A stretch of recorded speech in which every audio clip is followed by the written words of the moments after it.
Die Story von The Invincible. Archive der Feldbasis. Der USCA Condor, eines der Vorzeigeschiffe der Kosmosolidarischen Allianz, muss auf Regis 3 notlanden. Während den Reparaturarbeiten erkundet ein Teil der Besatzung den Planeten.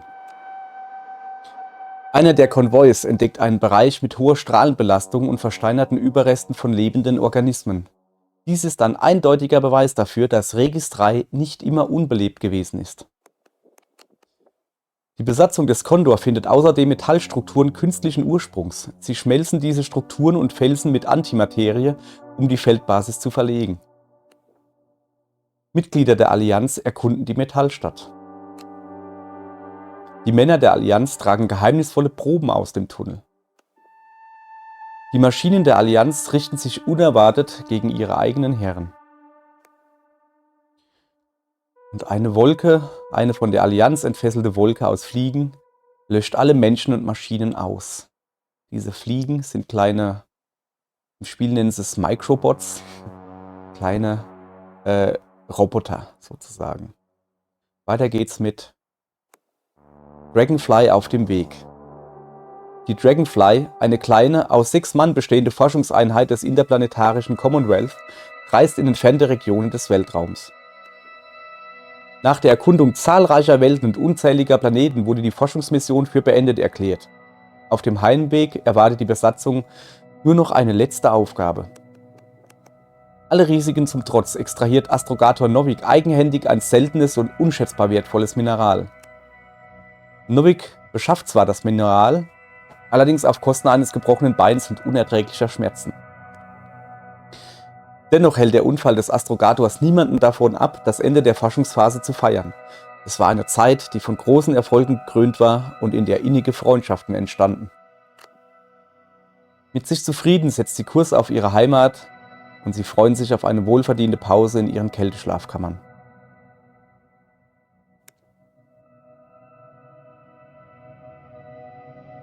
Problem auf Regis 3. Die Besatzung der Dragonfly erwacht aus ihrem Kälteschlaf im Notfallmodus, als sich das Schiff einem geheimnisvollen Planeten nähert, Regis 3. Trotz offensichtlicher Bedenken gibt Novik zunächst nicht alle Details dieser unerwarteten Mission preis.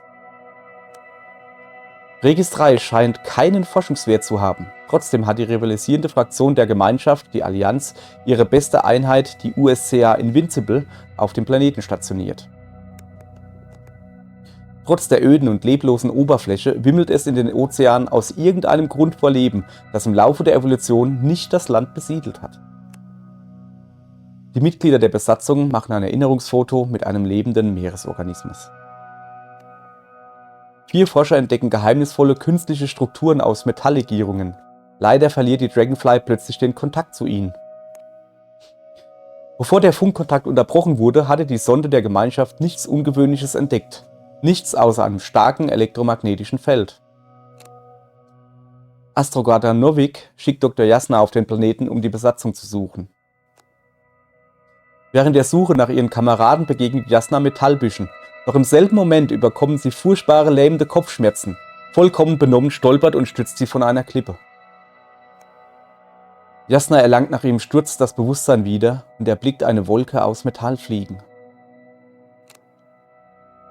Verloren. Jasna wacht an einem unbekannten Ort auf. Sie ist allein, desorientiert und kann sich an nichts erinnern. Sie hofft, dass trotz der Verbindungsprobleme jemand ihre Nachrichten empfängt.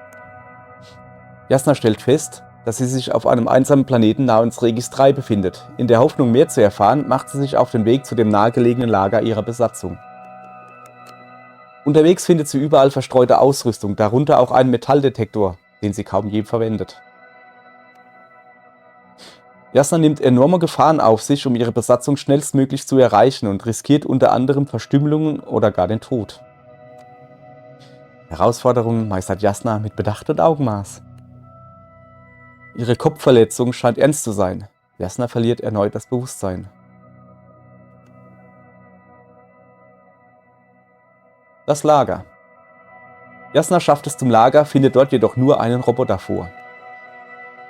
In einem der Zelte trifft sie Dr. Krauter in einem seltsamen Stupor an. Mit Hilfe von Krauters Funkgerät stellt Jasna den Kontakt mit Novik wieder her. Jasna hilft Novik, einen Roboter neu zu starten, der sich um Krauta kümmert. Angezogen vom Lärm der Bohrmaschinen betritt Jasna die Ausgrabungsstätte, findet dort jedoch niemanden vor. Jasna entdeckt eine Landmarke in der Nähe der Landezone. Und Jasna findet Dr. Marit, doch für sie kommt jede Hilfe zu spät. Erschüttert von Marits Tod entscheidet Jasna, die Leiche ihrer Freundin in den Lander zu bringen. Sie findet ein weiteres Mitglied der Besatzung, Kowal. Er lebt, befindet sich jedoch im gleichen Stupor wie Krauta. Auch ihn trägt Jasna zum Lander. Jasna startet die Sonde der Gemeinschaft neu, die sie von nun an auf ihrer weiteren Reise begleitet. Sie beschließt, die Maschine umzubenennen. Wir haben sie Luna genannt. Der letzte Mann. Der Lander kehrt zur Dragonfly mit Archie und weiteren geretteten Besatzungsmitgliedern an Bord zurück. Jasna spricht mit Novik über die Zukunft der Kybernetik. Sie begrüßt die Entwicklung autonomer Systeme, kennt jedoch auch ihre Fehler und Grenzen. Ihr zufolge sind Roboter Werkzeuge in den Händen von Menschen.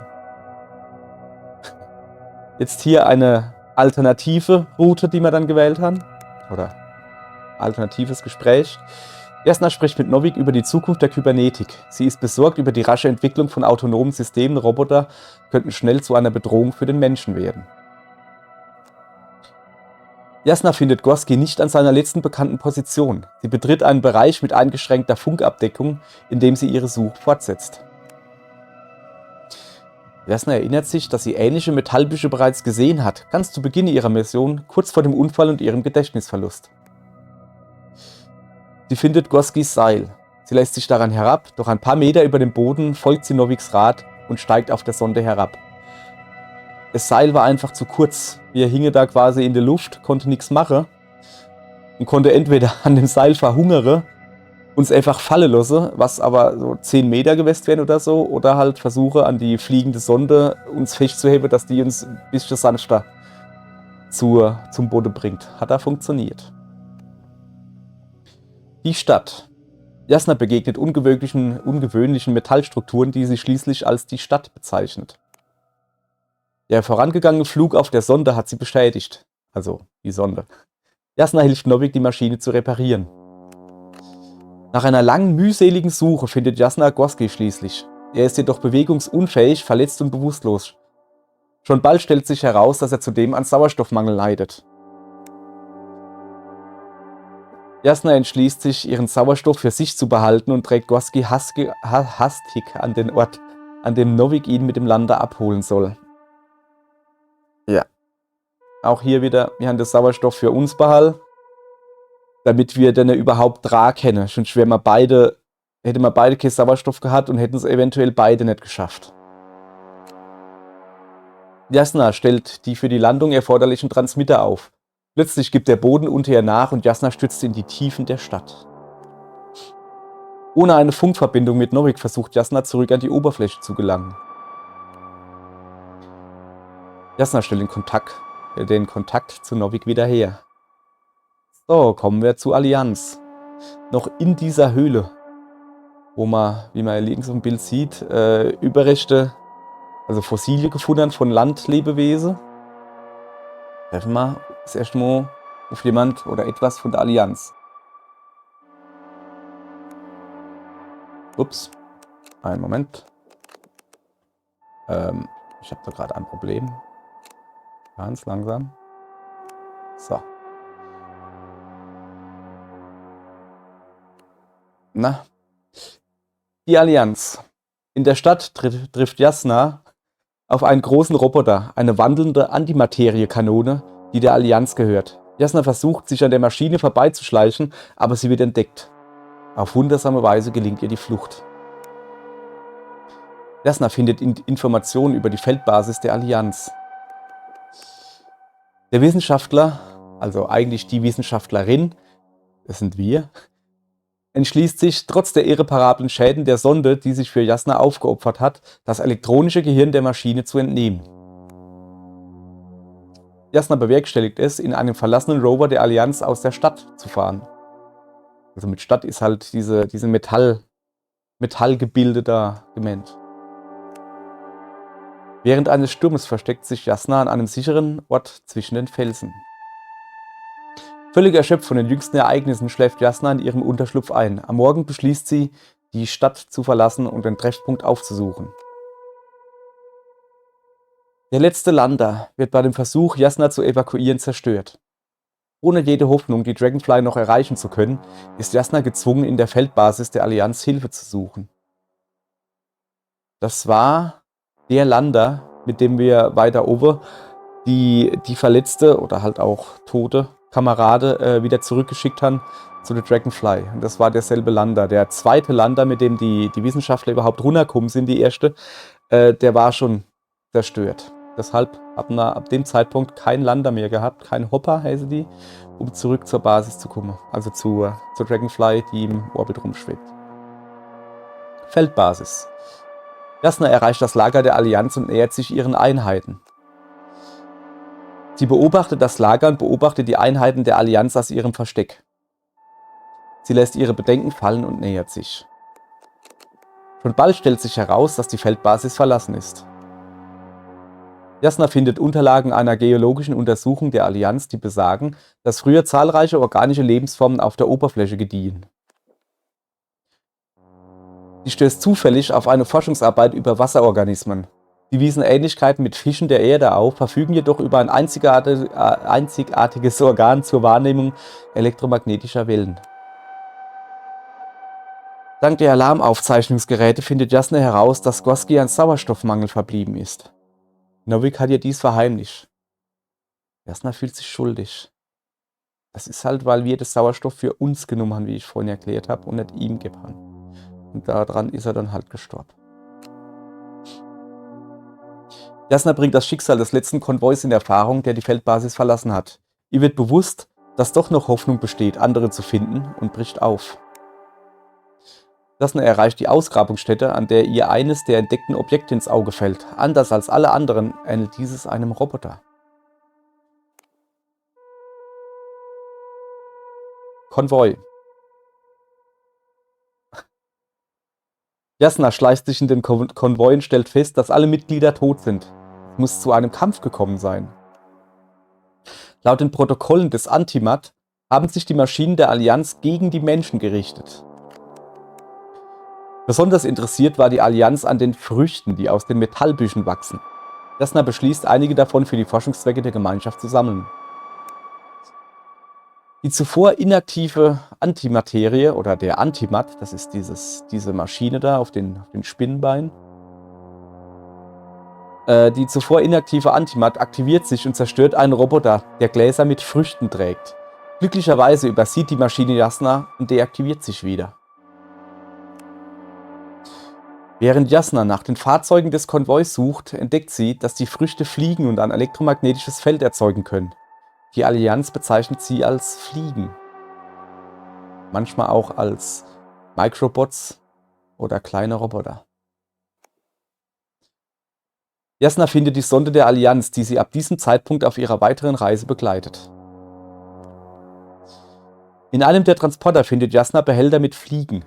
In ihrer Neugier, wie sie wohl funktionieren, lockt sie unbeabsichtigt eine riesige Wolke kleiner Roboter an.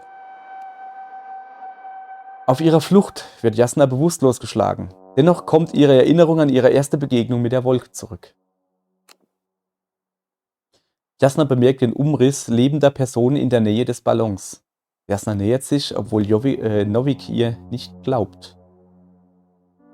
Das ist ein abgestürzter Ballon gewesen, der vorher noch in der Luft war und jetzt abgestürzt ist. Den haben wir gesehen und dann da lebende Menschen gesehen, beziehungsweise ja, Umrisse von Menschen.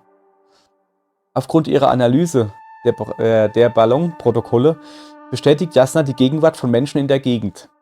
Sie entdeckt außerdem den wahrscheinlichen Standort ihrer Basis. Überlebende. Jasna begegnet einem bewaffneten Mann, der sie gefangen nimmt. Der Fremde führt Jasna zu seinem Unterschlupf, wo sie zwei weitere Personen in tiefem Stupor vorfindet. Beide wurden Opfer der Wolke. An dieser Stelle kurze Erklärung noch zu der Wolke.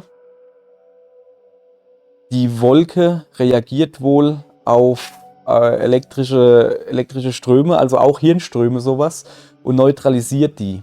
Die neutralisiert den Gegner, beziehungsweise das, was sie denkt, das Gegner ist. Das bedeutet, beim menschlichen Gehirn, sie resettet das quasi auf 0. Das heißt, die Menschen sind schon überlebensfähig, der Körper funktioniert, aber das Hirn nicht. Sie sind wie Kleinkinder. Können nicht reden, können nicht essen, können eigentlich nichts. Ja. Jasna zwingt Rohydra, mit ihr zu reden und überzeugt ihn von ihrer Unschuld. Als Jasna aufwacht, bemerkt sie, dass Rohydra sie nicht erkennt. Sie macht sich alleine auf den Weg zum Kondor und lässt Rohydra im Unterschlupf zurück. Wie sich halt hier rausgestellt hat, ist es nicht die Invincible, die hier vorher gelandet ist, sondern das Schwesterschiff von der Invincible, und zwar der Kondor. Jasna findet das Fahrzeug und den Fahrer, der es mit den Verwundeten nicht bis zum Kondor geschafft hatte. Allem Anschein nach wartet Rohydra auf Hilfe, die niemals kommen wird. Jasna kehrt zu Rohydra zurück und klärt ihn auf, dass keine Rettung zu erwarten ist. In seinem Ärger provoziert Rohydra einen Angriff der Wolke. Rohydra und Jasna verteidigen sich mit einem Kraftfeld und Kanonen gegen die Wolke. Trotz anfänglicher Erfolge gelingt es der Wolke schließlich, das Feld zu durchbrechen. Die Besatzung flieht in einer beschädigten Untertasse. Kondor. Die Untertasse stürzt in der Nähe des Kondor ab und Jasna verliert das Bewusstsein. Als sie aufwacht, stellt sie fest, dass sie allein ist. Rohydra, der den Kondor vor ihr erreicht hat, ist nicht bereit, Jasna zu helfen, und sie muss auf eigene Faust einen Weg zum oberen Bereich des Schiffes finden. Als Jasna die Brücke des Kondor erreicht, hilft sie Rohydra, die Wolke mit dem Zyklopen abzuwehren. Der Zyklop ist eine der ultimativen Waffen, die im Kondor, also vom Kondor, die allerdings halt eine Waffe für Planetenoberfläche. Also nicht einfach Laser oder sowas, sondern nicht stationär, mobiles Geschütz sozusagen. Zu Rohydras großem Erstaunen besiegt die Wolke den Zyklop. Rohydra schlägt einen Atomschlag gegen die Wolke vor, aber Jasna kann ihn von dieser Idee abbringen. Einfach, was hätte es genutzt? Es hätte nichts genutzt. Rache bringt nichts gegen, das sind ja keine Gegner, das waren ja keine Gegner im eigentlichen Sinne, das waren Roboter, die ihr Programm ausführen, und alleine schon deshalb ist Rache doof. Und es hätte uns auch nicht weitergebrungen. Wir wären nicht früher oder später abgeholt worden oder überhaupt abgeholt worden, oder es war einfach nur weil ihr halt Rache wollt. Zumal Atomschlag auch noch die Gefahr gebirgt hätte, dass wir uns selber in die Luft sprengen. Jasna entscheidet, bei Rohydra zu bleiben und gemeinsam auf die Invincible zu warten. Sie verabschiedet sich von Novik. Und zu guter Letzt, Jasna versorgt Rohydra, der aufgrund von Schlafmangel vollkommen erschöpft ist. Sie lässt ihn jedoch zurück, um die mysteriöse Nekroevolution zu untersuchen.